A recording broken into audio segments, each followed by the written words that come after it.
Obviously, not all participants in the American Revolution were military combatants, and the Moravians were one of those groups. Unlike the women, children, or elderly who didn't take up arms for physical reasons, the Moravians were pacifists who believed they were exempt from war. As one of the articles pointed out, and I can't remember which one it was, but the Moravians knew war was inevitable, but that they were exempt from participating because their religious mission was to evangelize. And war kind of goes against the idea of winning hearts and minds. But like I said, they still found ways to participate in the revolution. Some of them actually did fight. Just like the colonies as a whole, the Moravians were not all united in their opinions. Some adhered more strictly to the rules of their faith that said rebelling against civil authority was a violation of New Testament teachings. Others were more lenient, or at least indifferent to the decision of members of their congregation who chose to take up arms, either due to patriotism or because they were fed up with being harassed by colonists who looked down on them for being conscientious objectors. The Moravians also differed amongst each other about whose side to take in the conflict, although most, from the articles that we read, most fell on the side of the Americans. No matter who they supported, though, these pacifists didn't deny aid to troops based on the color of their uniform. When the British occupied Philadelphia, Hessians and British soldiers who had Moravian family connections attended the service of Pastor Sidgwick, who was a Moravian minister in the city.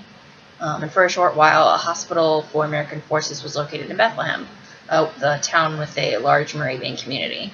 The members of the community helped to care for the wounded, both British prisoners and American soldiers. In Nazareth, although very few troops were quartered long-term there, soldiers and prisoners would often pass through the town, or when cavalry or companies of soldiers occasionally passed through, residents might temporarily offer their homes for lodging.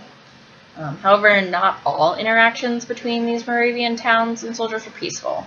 In 1781, after the Battle of Cowpens, the American forces were moving up through North Carolina, and members of the militia under Captain Herndon entered the town.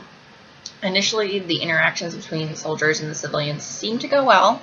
The captain asked for food and brandy, which he and his men received, but then he demanded powder, and he didn't really believe the Moravians when they said that they didn't have any.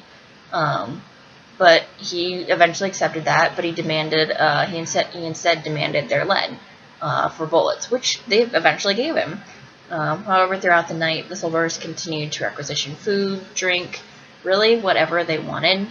This led the townspeople to view the military presence as just an excuse to plunder.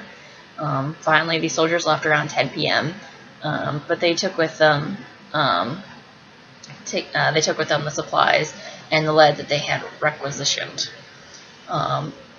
Encounters with the British could also prove unpleasant to the Moravians.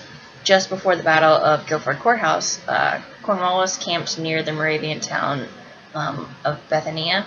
By the time he and his men had left, the town had lost dozens of horses, cattle, and poultry, as well as sustaining some building damage. Despite the difficulties that they encountered at both British and American hands during the war, the Moravians were surprisingly the first to celebrate the first official Independence Day after the war ended. Okay, maybe it's not so surprising when you consider that the first copy of the Declaration of Independence was printed by Moravian Henry Miller in Philadelphia. It was Salem, though, that the first celebration took place.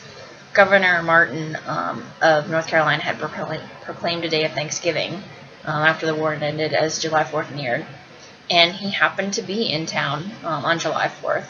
So the Salem Moravians hastily put together a celebration of music and a simple meal that the music they had also included a newly written song performed in German, not in English. So despite the harassment from their neighbors for not taking up arms against the British and years of war plundering at the hands of both sides, the Moravians managed to maintain their religious and cultural identity after the Revolution in little towns such as Salem, North Carolina.